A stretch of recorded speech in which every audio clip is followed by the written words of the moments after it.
দলের হয়ে কাজ করলে একটা কথা আছে, যে কথাটা হচ্ছে ব্যক্তির চেয়ে দল বড়, দলের চেয়ে দেশ বড়।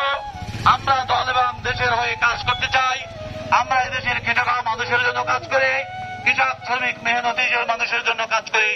সর্বময় আমি আপনাদেরকে, আপনারা সবাই ভালো আছেন। আজকের বহির্বিশ্বের দিকে তাকালে আপনারা দেখেন প্যালেস্টাইনের অবস্থা খুবই অবস্থা করুন। সেখানে লক্ষ লক্ষ শিশুরা না খেয়ে মারা যাচ্ছে, তারা চিকিৎসার অভাবে মৃত্যুবরণ করছে। কিন্তু সেই দুর্ভাগ্য আমাদের, আমরা এক মুসলমান হয়েও আর এক মুসলমানের বিরুদ্ধে আমরা কুৎসা ঘটনা করছি। এবং কি দেখেন সেই প্যালেস্টাইনে যে যুদ্ধ হচ্ছে, সেখানে আমাদের মুসলমানরা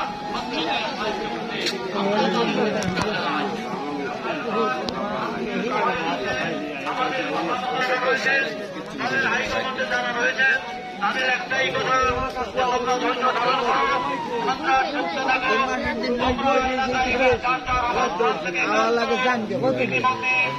আমাদের দলের তারেক রহমান আমাদেরকে হুকুম দিয়েছেন যে যার যা এলাকায় আছে যে গণতন্ত্র বাধাগ্রস্ত করবে, সেই গণতন্ত্র বাধাগ্রস্ত করবে, তাকে আমরা সেখানে প্রতিহত করব। আমরা চাই এদেশের মানুষ তাদের সঠিক ভোট প্রয়োগ করবে, ধানের শীষের প্রতীকে ভোট দিবে। যে দেশের শতকরা 80 থেকে 90% লোক ধানের সাথে সমর্থক, সেখানে জয়ের বলার আর অপেক্ষা রাখে না। ইনশাআল্লাহ জাতীয় সংসদ নির্বাচন একটি অপেক্ষা মাত্র। সেই নির্বাচনের মাধ্যমে আমরা প্রমাণ করব যে বাংলাদেশ জাতীয়তাবাদী দল একটি শক্তিশালী দল এবং সর্ববৃহৎ একটি দল।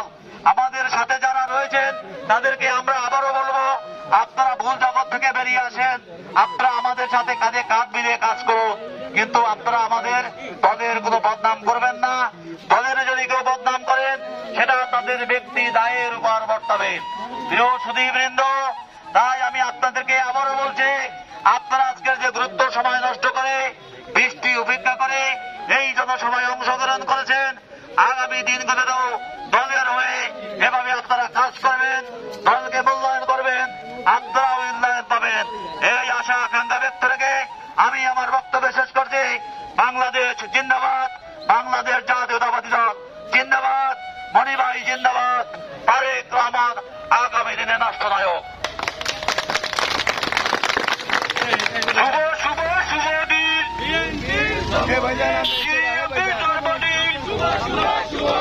শুভ শুভ শুভ দিন।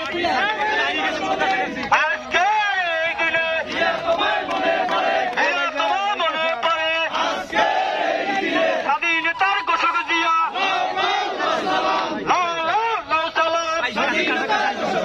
মুক্তিযোদ্ধা সালমান জিয়া,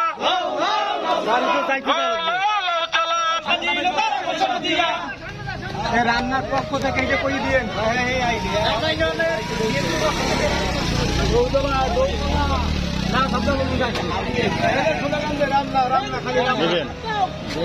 ভাইয়া আসসালামু আলাইকুম। শুরু থেকেই রান্না করতে দেওয়া লাগবে।